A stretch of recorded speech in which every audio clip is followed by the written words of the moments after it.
Assalamualaikum warahmatullahi wabarakatuh. Welcome back to my YouTube channel. Balik lagi bersama aku, Lia Elia. Di video pembahasan kali ini kita akan membahas tentang soal-soal stoikiometri. Yuk langsung aja kita masuk ke pembahasan soal-soalnya.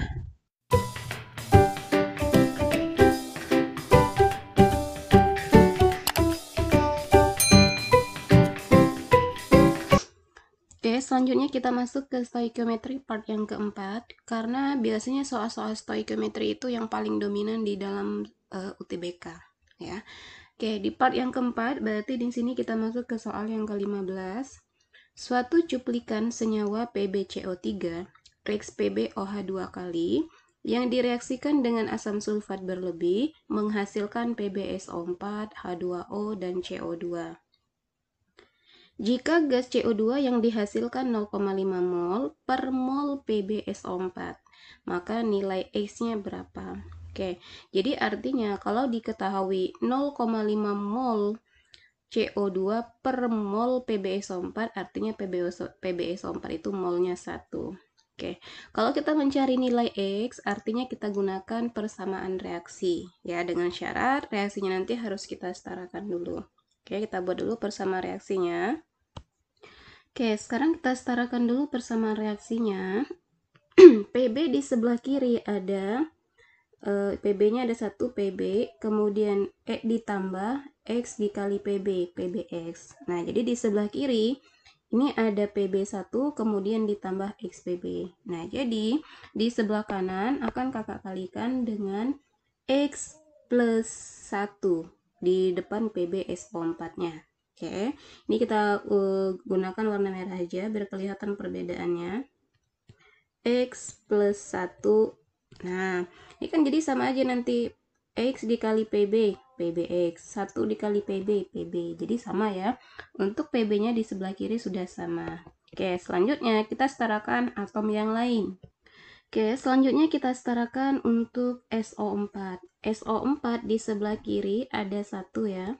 Di sebelah kanan SO4-nya ada 1 juga, tapi kita kalikan dengan X plus 1. Jadi SO4 yang di sebelah kiri akan kita kalikan juga dengan X plus 1. Oke.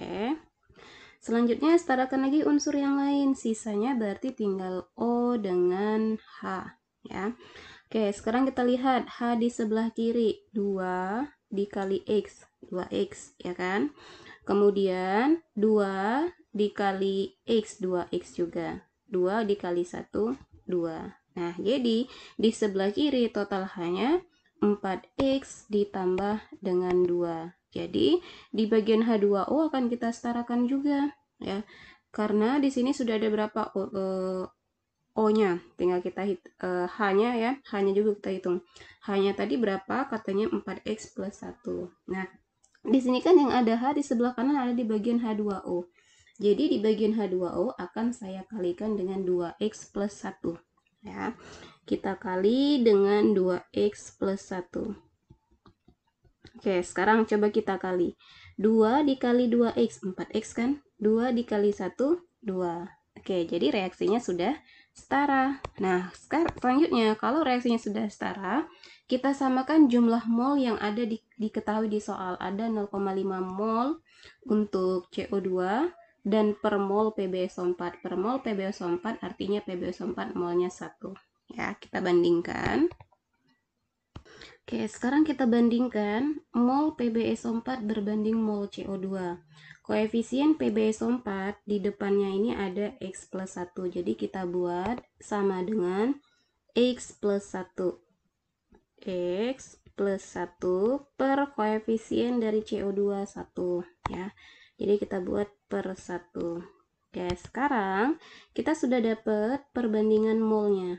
Nah, dengan perbandingan koefisien reaksi, sekarang kita masukin data berapa mol yang ada di soal tadi. Di soal sudah diketahui ada mol CO2 sebesar 0,5 ya. Kemudian PbSO4-nya tadi per molnya, berarti per mol dari si CO2-nya itu artinya 1 mol dari PbSO4. Jadi kita buat 1 per 0,5 sama dengan X plus 1, X plus 1 per 1. Oke. Nah, kalau sudah seperti ini, dibatasi oleh tanda sama dengan akan kita kali silang, ya kan? Kita kali silang 0,5 dikali X, kemudian 0,5 kita kali 1. Ini saya buat ke samping ya, 0,5 kita kali silang, maksudnya ke sini. 0,5 dikali X, 0,5 dikali 1 juga, karena kita kali silang, dibatasi oleh tanda sama dengan. 0,5 dikali X, 0,5X, 0,5 kali 1 berarti ditambah 0,5 sama dengan 1 kali 1 ya 1 ya, jadi dapatlah 0,5 X sama dengan 1 dikurang 0,5 jadi 0,5. Nah, berapa X nya? Maka X yang akan kita dapatkan 0,5 bagi 0,5 sama dengan 1. Oke, ada nggak jawabannya 1? Ada ya, jadi jawabannya adalah A. Soal nomor 2, 1 mol logam L bereaksi dengan asam sulfat menghasilkan 33,6 liter gas hidrogen pada keadaan standar atau STP ya. Rumus garam yang terbentuk adalah, jadi kalau mencari rumus garamnya, kita akan mencari berapa logam L itu bervalensi berapa. Oke ya. Sekarang kita buat dulu aja reaksinya. Kita misalkan saja dulu logam itu bervalensi X. Oke, jadi ketika kita reaksikan logam X-nya logam L-nya bervalensi X, maka L ditambah H2SO4 menjadi L2SO4X kali ditambah dengan H2. Oke, di sini reaksinya langsung kita setarakan saja. Sekarang kita setarakan. Untuk unsur H di sebelah kiri ada 2. Ya kan? Di sebelah kanan ada 2, sudah sama. Kemudian lihatlah di sebelah kiri SO4-nya. SO4 ada 1, di sebelah kanan SO4-nya sebanyak X kali. Jadi, di depan H2SO4 akan saya kalikan X. Oke, sama ya untuk SO4-nya. Ternyata H-nya juga berubah. H-nya berapa jadi? H-nya jadi 2 kali X, 2X. Jadi di depan H2 yang di sebelah kanan akan kita kalikan X juga. Oke. Lanjut, L-nya 2. Oke, di sini L-nya 1. Jadi akan kita kalikan di sebelah kiri, L-nya jadi 2. 2L. Oke, bisa difahami ya sampai di sini. Selanjutnya, 1 mol gas logam L bereaksi dengan asam sulfat menghasilkan 33,6 liter gas hidrogen. Rumus garam yang terbentuk adalah apa? Nah, di sini kita akan mencari nilai X-nya. Ya, kalau kita mencari nilai X, berarti sudah ada di data di soal ya. Data volume gas hidrogen 33,6 liter, berarti kita bisa dapat nilai molnya. Ya, ingat mol, rumus volume standar. Berarti kita gunakan rumus volume standar ya. Volume standar sama dengan mol dikali 22,4. Jadi kalau mencari mol, V standarnya tadi 33,6 dibagi dengan 22,4 liter. Oke, sekarang kita bagi dulu. 33,6 dibagi 22,4 liter hasilnya sama dengan 1, berapa? 33,6 bagi 22,4 1,5. Jadi jawabannya 1,5 mol. Oke, sekarang kita sudah dapat nilai mol dari H2. Bandingkan dengan mol yang sudah ada di soal adalah mol L. Sekarang kita bandingkan. Oke, perbandingan antara mol L berbanding mol hidrogen. Koefisien dari L 2 yang sudah setara tadi ya di depannya per koefisien dari H2 X, berarti 2 per X. Oke, kita bagi dulu. Mol L yang ada di soal di datanya diketahui 1 mol. Ini ya, 1 mol berarti kita ganti mol L-nya 1 per mol H2 yang kita dapat tadi 1,5 sama dengan, tetap kita buat ulang, 2 per X. Maka akan kita dapatkan nilai X nanti akan kita kali silang. Oke, sekarang kita kali silang. 1 dikali X berarti X di sini ya. Nah, tinggal sama dengan 2 kali 1,53. Jadi, dapatlah nilai X-nya itu 3. Nah, sekarang kalau ditanya apa rumusnya, rumus dari garam tersebut adalah kita ganti dari garamnya. Garam kita kan yang ini nih. Ya, tinggal kita ganti X-nya dengan 3. Jadi, rumus garam itu adalah L2SO4 3 kali. Jadi, jawabannya adalah C. Oke, bisa difahami ya. Oke, sekarang kita masuk ke soal nomor 17. Secara teoritis, banyaknya cuplikan dengan kadar 80% yang dapat menghasilkan 8 gram SO3. Oke, berarti di sini kita akan mencari berapa massa dari cuplikannya. Untuk mencari massa cuplikan, kita harus tahu dulu berapa massa dari unsurnya atau berapa massa dari belerang S dari SO3. Oke, tahap pertama, cari dulu berapa massa S. Masukin ke rumusnya, N. N itu menyatakan berapa banyaknya S dalam SO3. Ada 1 ya. Berarti kita ganti N-nya 1 dikali ARS32 per MR dari SO3. Kita tambahkan atau kita jumlahkan. ARS kan 32 kemudian O16 dikali 3 48 tambah 32 80. Jadi MR dari SO3 80 per 80 dikali dengan berapa massa SO3-nya? Massa SO3-nya 8 gram. Oke, sekarang kita sederhanakan. 8 gram dibagi dengan 80, tinggal sisa 10. 10 dibagi 32 dibagi 10, hasilnya sama dengan 3,2 gram. Oke, jadi kita dapat massa dari S 3,2 gram. Nah, yang ditanya bukan massanya, tapi persen, bukan massa dari S, tapi massa dari cuplikan. Oke, kita masuk ke rumus yang kedua. Persentase sama dengan massa S per massa cuplikan dikali dengan 100%. Persentase yang ada di soal secara teoritisnya sudah ada 80%, kita ganti 80%. Sama dengan massa S juga udah dapet tadi 3,2 dikali dengan 100% per massa cuplikan yang akan kita cari. Per massa cuplikannya. Oke, sekarang kita sederhanakan 80% per 100% itu hasilnya 0,8. 0,8 sama dengan 3,2 dibagi dengan massa cuplikannya. Oke, tinggal kita kali silang. Jadi massa cuplikan dikali dengan 0,8 massa cuplikan. Massa cuplikan sama dengan 3,2 dibagi dengan 0,8. 32 dibagi 0,8 hasilnya sama dengan 4 gram. Jadi dapatlah massa cuplikannya 4 gram. Oke, ada nggak jawabannya 4 gram? Ada ya, jadi jawabannya adalah B. Oke, bisa difahami. Oke, selanjutnya kita masuk ke soal nomor 18. Jika diketahui hemoglobin MR-nya 68.000 mengandung 0,33% berat besi, maka jumlah atom Fe dalam molekul hemoglobin tersebut berapa? Oke, jadi di sini kita akan mencari jumlah Fe yang ada di dalam senyawa hemoglobin. Kita gunakan rumus persentase juga. Oke, ya.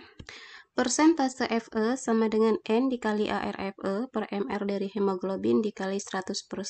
Oke, persentase besi sudah ada di soal 0,33%. Kita ganti 0,33%. 0,33% sama dengan N yang kita cari dikali dengan ARFE 56 per MR dari hemoglobin 68.000 dikali dengan 100%. Oke ya, kita buat per dulu saja. Nah, sekarang persentase bisa langsung kita coret. Ini ya, persentasenya langsung dibuang aja, nggak masalah. Kemudian 0,33 ini kan ada nolnya 68.000 dan nolnya 3, berarti 33.000. Nanti akan kita dapatkan langsung ya, tinggal 680 dikali 33, kemudian dibagi dengan 5.600, karena 56 dikali 100 itu 5.600, maka akan kita dapatkan nilai N ya. Langsung aja kita buat.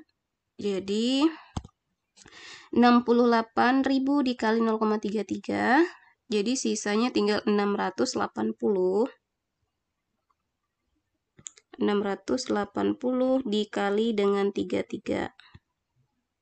Kemudian kita sisakan N ini kan masih ada 56 dikali dengan 100. 56 kita kalikan 100, jadi 5.600 per 5.600. Oke, nanti sisanya tinggal N kan, berarti di sini itulah dapatlah nilai N-nya. Berapa nilai N-nya? Tinggal kita bagi ya. 680 kita kalikan dengan 33, kemudian dibagi dengan 5.600, hasilnya adalah oke, 680 dikali 33 itu 22.440. Kemudian kita bagi dengan 5.600, maka akan kita dapatkan nilai N-nya sama dengan 4. Oke ya. Kakak buat ke sampingnya aja karena nggak muat. Oke, ada nggak jawabannya? Jadi jawabannya B. Oke, bisa difahami. Sekarang kita masuk ke soal nomor 19.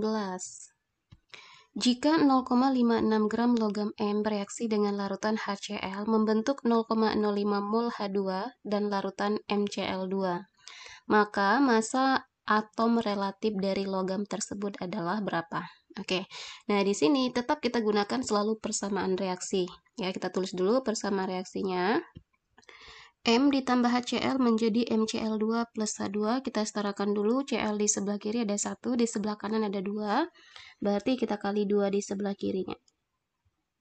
2 HCl. Ya. Oke, selanjutnya H di sebelah kiri 2, di sebelah kanan juga udah 2. Oke, udah sama.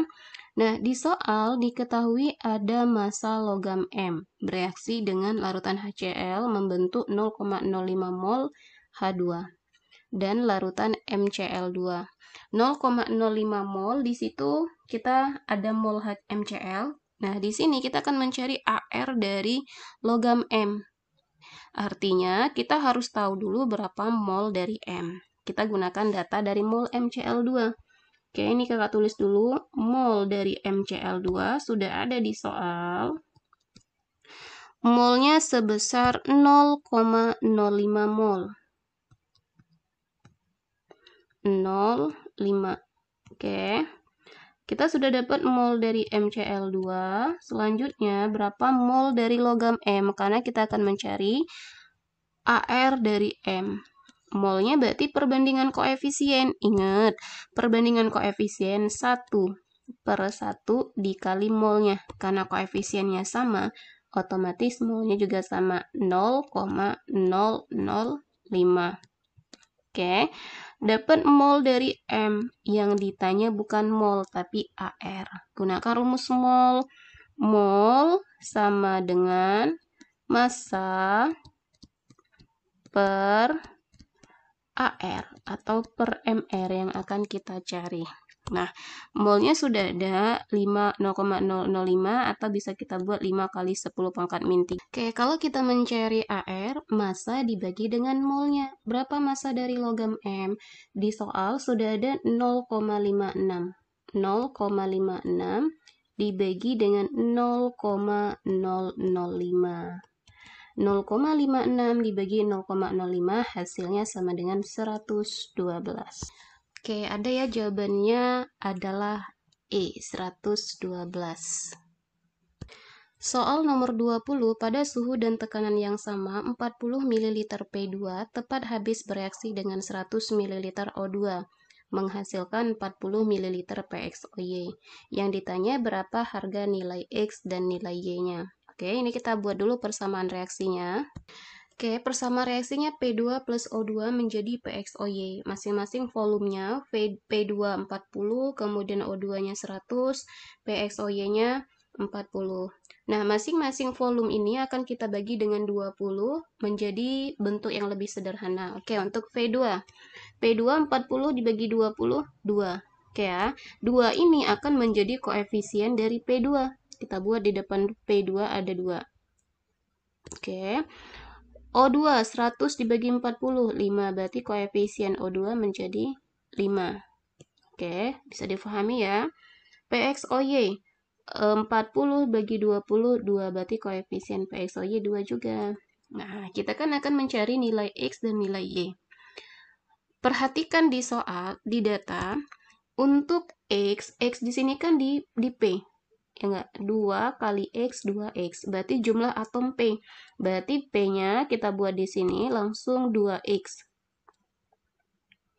2X harus kita buat sama dengan atom sebelah kiri yang untuk P-nya. Yang di sebelah kiri P-nya ada berapa? P-nya 2 kali 2. 2 kali 2 sama dengan 4. Maka akan kita dapatkan X-nya sama dengan 2. 4 dibagi 2 kan? Selanjutnya Y. Y berarti yang nempel di O. 2 kali Y, 2Y. Berarti di sebelah kanan 2Y sama dengan yang di sebelah kiri untuk O-nya. 5 kali 2, 10. Maka akan kita dapatkan nilai Y-nya sama dengan 5. Nah, ada nggak? Di soal yang ditanya nilai X dan nilai Y. X-nya berarti 2, kemudian Y-nya sama dengan 5. Jadi jawabannya adalah E. Oke, bisa difahami ya. Oke, sekian video pembahasan tentang stoikiometri part yang keempat, tentang rumus-rumus hukum dasar kimia, kemudian tentang perhitungan kimia. Inilah konsep dasarnya yang akan kita bahas di perhitungan kimia yang selanjutnya. Oke, semoga video pembahasan stoikiometri part yang keempat ini mudah difahami. Dan jika video pembahasan ini sangat bermanfaat buat kalian, share ke teman-teman kalian ya, biar manfaatnya lebih banyak lagi. Oke, saya akhiri. Wassalamualaikum warahmatullahi wabarakatuh.